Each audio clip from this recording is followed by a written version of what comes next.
चालू हो गई। हाँ रिकॉर्डिंग। हाँ बच्चों ध्यान से समझेंगे। ज्योग्राफी में चैप्टर नंबर 7 है परिवहन एवं संचार।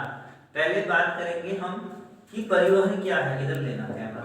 परिवहन पाठ के जो नाम है उसका अर्थ समझेंगे। परिवहन एक स्थान से दूसरे स्थान तक जाना परिवहन कहलाता है। जैसे आप सुबह विद्यालय जाते हैं, भले ही आप साइकिल से जाएं या आप ऑटो से जाएं तो वो परिवहन कहलाएगा, या आप पैदल भी जाएं तो परिवहन कहलाएगा।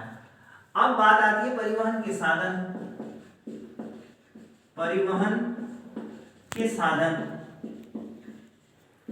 परिवहन के साधन में आपकी साइकिल हो गई, आपकी मोटरसाइकिल हो गई, आपका ई रिक्शा हो गया, आपका बस हो गई, रेल हो गई, हवाई जहाज हो गई, ये सब परिवहन के साधन कहलाते हैं। अब इसमें आगे दे रखा है पाठ के नाम में संचार। संचार को इंग्लिश में क्या बोलते हैं? कम्युनिकेशन। संचार, तो संचार की परिभाषा आप ध्यान से समझें। एक व्यक्ति का अपने विचारों का दूसरे व्यक्ति तक विचारों का आदान प्रदान करना संचार कहलाता है। संचार का मतलब होता है कि एक व्यक्ति अपने विचारों को दूसरे व्यक्ति तक पहुंचा दे और दूसरे व्यक्ति के विचारों को समझ जाए, इसे संचार कहते हैं। तो संचार के साधन, यदि ये प्रश्न आए संचार के साधन बताइए, तो संचार के जो साधन हैं या स्रोत हैं वो क्या है? आपके सबसे बड़ा है आपका मोबाइल फोन, नंबर 2 पे इंटरनेट, नंबर 3 पे रेडियो। तो ये सब संचार के साधन है जिसके द्वारा हम बातचीत कर पाते हैं, जानकारी दे पाते हैं, संचार के साधन है। अब आप ध्यान देंगे ये क्वेश्चन दिया है कि ऊपर का मैं मिटान देता हूं, डिस्टर्ब होगा थोड़ा सा। ये यहाँ पे समझेंगे, राष्ट्रीय महामार्ग पर एक टिप्पणी लिखिए। तो आप उत्तर में हेडिंग डालेंगे राष्ट्रीय महामार्ग। राष्ट्रीय महामार्ग वह प्रमुख सड़कें हैं जिन्हें केंद्र सरकार द्वारा बनाया जाता है। इन सड़कों का उपयोग अंतरराज्यीय परिवहन, रक्षा सामग्री एवं सेना के आवागमन के लिए होता है। अब अंतरराज्यीय परिवहन क्या है?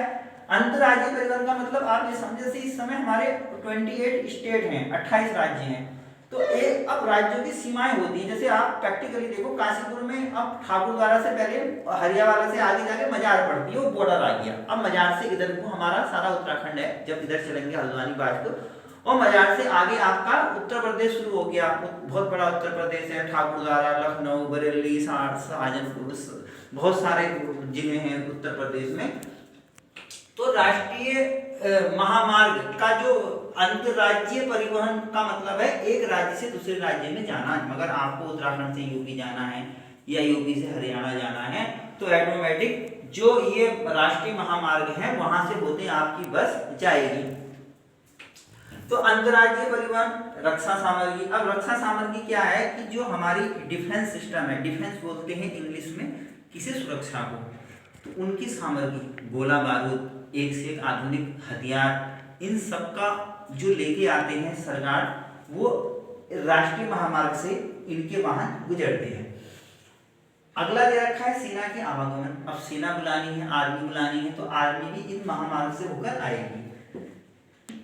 इन महामार्गों में राज्यों की राजधानी, जैसे उत्तराखंड की राजधानी देहरादून हो गई, उत्तर प्रदेश की लखनऊ हो गई, तो ये राजधानियां में जाया जा सकता है इन महामार्गों से।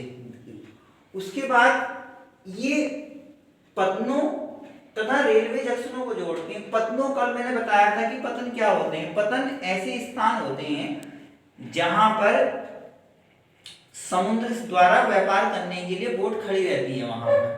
वहां पे समुद्र और स्थल को जोड़ने वाली जो चीज है, स्पेस है, उसे पतन बोलते हैं। तो पतनों रेलवे जंक्शनों को जोड़ते हैं। इन मार्गों की जो लंबाई सन 1991 ईस्वी में 19,700 किलोमीटर थी, जो 2020 में बढ़कर 1,00,000 किलोमीटर हो गई। तो आप ये समझो कि 1951 में 1951 ईस्वी में 19,700 किलोमीटर इसकी लंबाई थी, अब 2020 में बढ़कर 1,00,000 किलोमीटर हो गई। तो कुल मिलाकर के राष्ट्रीय महामार्ग आप ऐसे समझेंगे कि राष्ट्रीय महामार्ग वह प्रमुख सड़कें हैं जिन्हें केंद्र सरकार द्वारा बनाया जाता है। ध्यान से समझिए, आप सड़क तो आपके पार्षद भी बना रही है, आपके घर के आगे घर का प्रधान भी बना रहा है सड़क, फिर जो है एमसीडी वाले मेयर भी बना रहे हैं शहर की सड़कें, फिर मुख्यमंत्री भी बना रहे हैं शहर की सड़कें, परंतु ये जो राष्ट्रीय महामार्ग होगा इसमें ना तो किसी राज्य का मुख्यमंत्री इंटरफेयर कर सकता है, कोई नहीं कर सकता, केवल सेंट्रल गवर्नमेंट देखेगी। सेंट्रल गवर्नमेंट का काम है राष्ट्रीय महामार्ग बनाना। ये अपने कंपटीशन लेवल पे भी क्वेश्चन आएगा कि राष्ट्रीय महामार्ग का निर्माण किस स्टेट के द्वारा किया जाता है। पहला विकल्प दिया होता है स्टेट गवर्नमेंट, राज्य सरकार, दूसरा दिया होता है सेंट्रल गवर्नमेंट, तीसरा दिया होता है दोनों मिलकर, चौथा दिया होता है इनमें से कोई नहीं। तो आप ये अपने दिमाग में बैठा लें कि सेंट्रल गवर्नमेंट जो केंद्र सरकार होती है वही राष्ट्रीय महामार्ग का निर्माण और विस्तार करती है। तो इनका उपयोग एक राज्य से दूसरे राज्य में जाने के लिए करते हैं, जिसे कहा गया है अंतर्राज्यीय परिवहन, रक्षा सामग्री एवं सेना के आने जाने के लिए किया जाता है। यह महामार्ग राज्यों की राजधानी, प्रमुख नगरों, पत्तनों तथा रेलवे जंक्शनों को जोड़ते हैं। सन 1951 ईस्वी में इनकी जो लंबाई थी वो 19,700 किलोमीटर थी, जो कि आज 2020 में बढ़कर 1,00,000 किलोमीटर हो गई है। आई होप आपके समझ में आया होगा। शुक्रिया, धन्यवाद।